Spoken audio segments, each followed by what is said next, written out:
AQST Stock Analysis Thursday. Is it a buy or not? Watch this 1-minute video till the end to find out.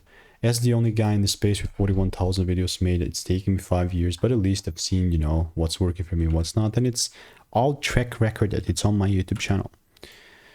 Aquestive Therapeutics. What the hell is that pronunciation? Haven't made a video in a while. A very, very long time. Since we're not here, this is all over the place, but I like the pump that we're actually experiencing.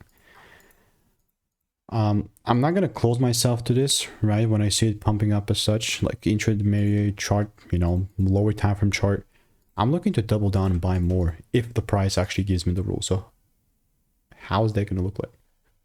It's actually very simple, meaning I'm praying for a little pull down, and only if the rules are met against just following my edge, because edge is law, and if you don't follow your edge, you're just pretty much a mindless freaking fuck.